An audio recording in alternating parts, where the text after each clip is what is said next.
This video is for Chapter 20, Competency 1.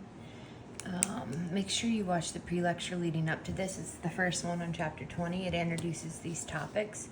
I'm going to go over the types of problems that you're going to see in this competency.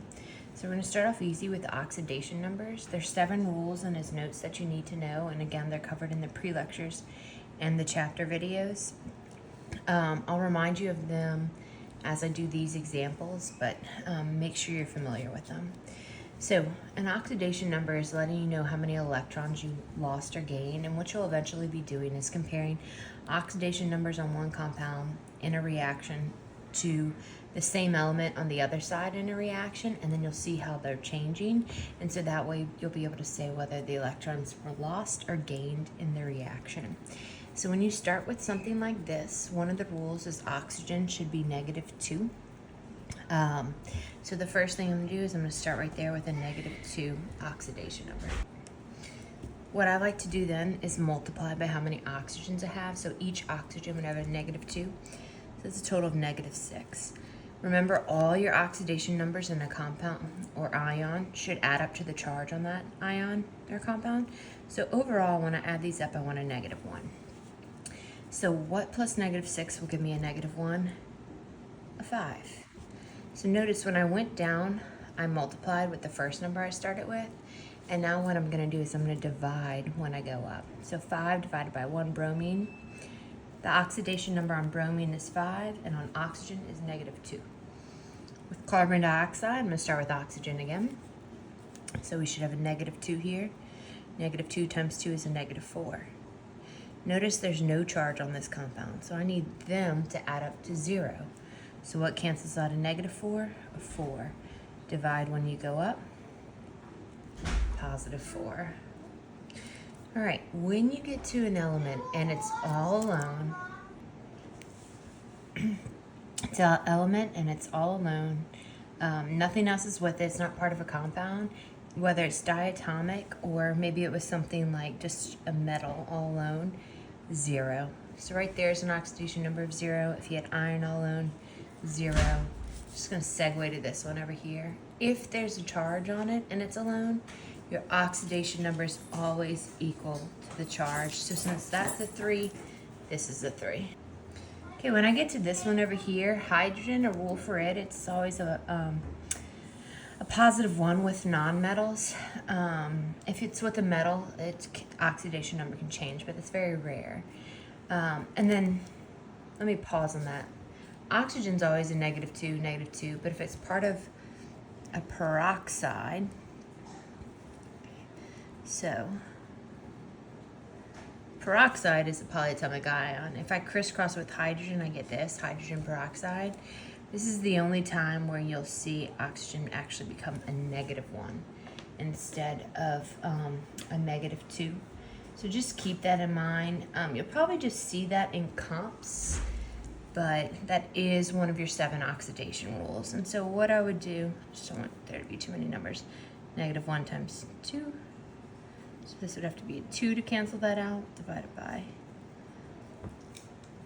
2. All right, so I'm going back over here.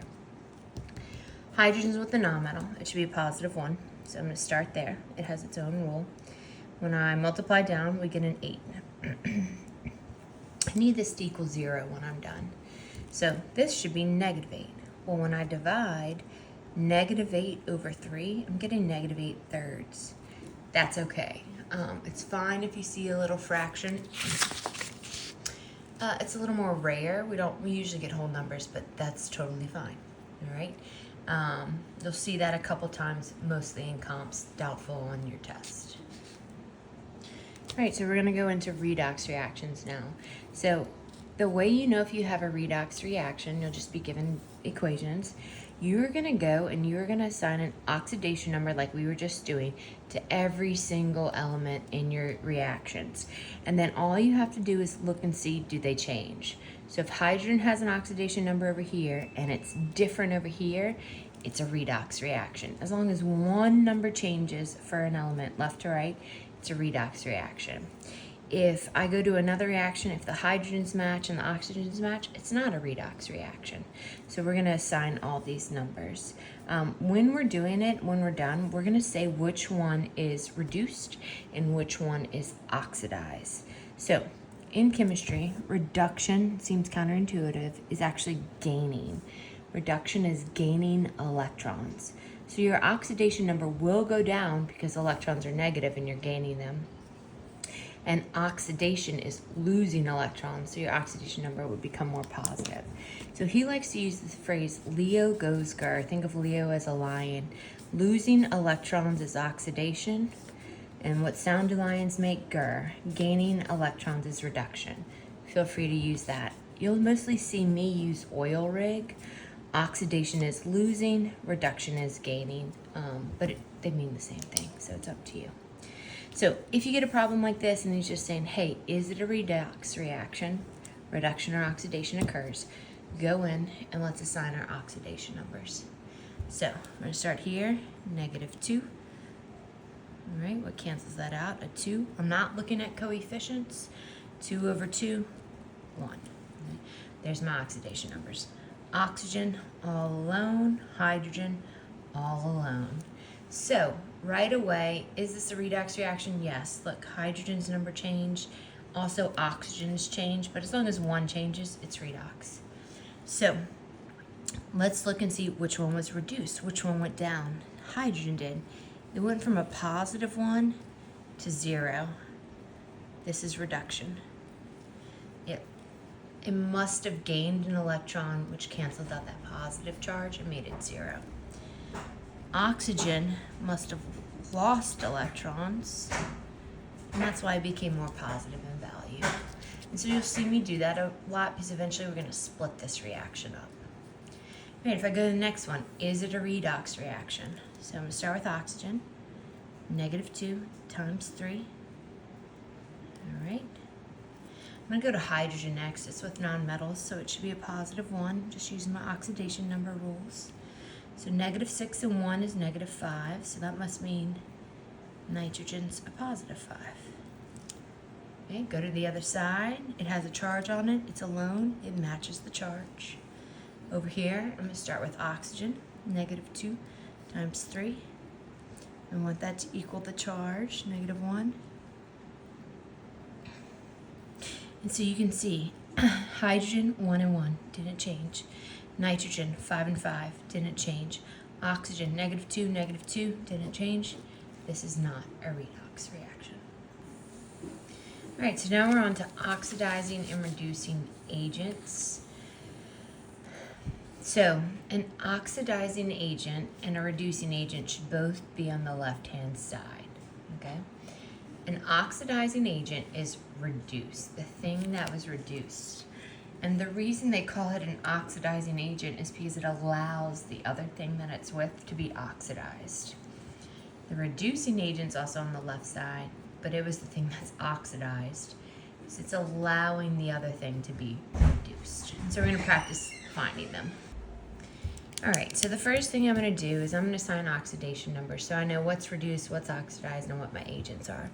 So all alone, give it a 0, +2, +2, and 0.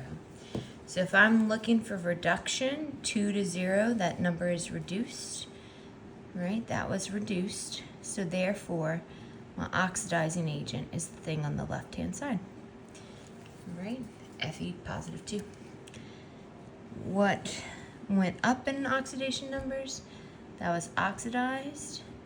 So my reducing agent is the thing on the left-hand side, manganese. So if I go back to the problems we just did over here, my reducing agent, the thing that was reduced was hydrogen. So that is my oxidizing agent. Right, specifically hydrogen.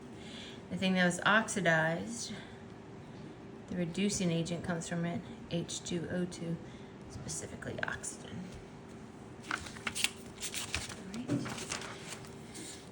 So we're going to do the same things down here. We're going to label them and everything, but then we're going to start splitting them up and balancing them because that's the last thing you're going to have to do in this competency. So we're going to put kind of everything together here so you can see all the steps. And this is going to lead us to balancing redox reactions. So I'm going to go in and give the same oxidation numbers.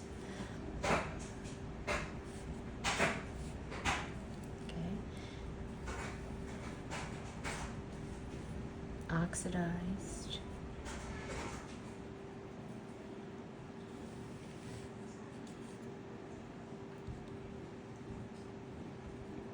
and now we're going to start splitting them up, and when we split them up, those are called half cell reactions. So oil, rig, my 2 half cell reactions. All right, I'm going to just pull down the things that were oxidized. On the oxidizing half cell reaction, since you're losing electrons, you should always have some electrons on the product side that you're losing. For reduction, you're gaining electrons, so leave a space for electrons to be added on the reactant side since you're gaining them. And these are 2 half cell reactions. The next thing you do is you make sure the thing that was oxidized is balanced. So I'm only looking at manganese if it's balanced, if it's oxidized. 1 and 1, good there. Only looking at iron, it was reduced. 1 and 1, good there. If they weren't balanced, you would add in coefficients. Only to that element, that we don't care about any other elements.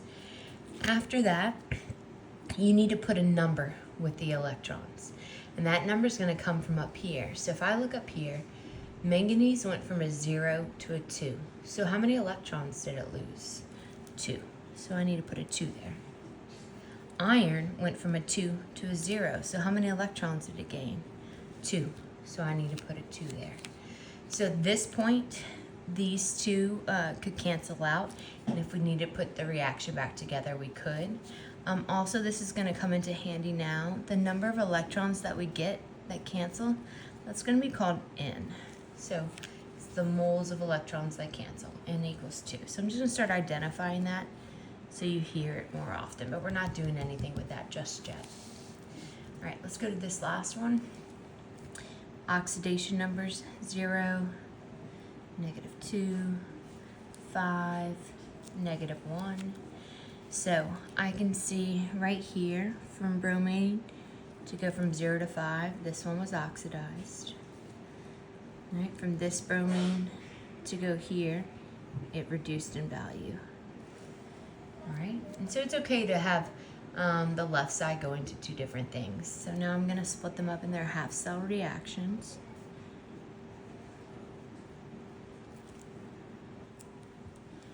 All right, so for oil, Br2, then we're going to get Br03 negative plus some amount of electrons. For rig, we're going to have Br2 plus some amount of electrons, gives us Br negative. All right, so the next thing I'm going to do is balance my elements. All right, so 2 bromines, 1 bromine. I am only looking at bromine because that was the thing that was oxidized. So they're not balanced. So I'm going to put a 2 here. I do not care about the oxygens. I will take care of them later. We're doing little steps at a time. Later, we're going to put these back together and take care of that.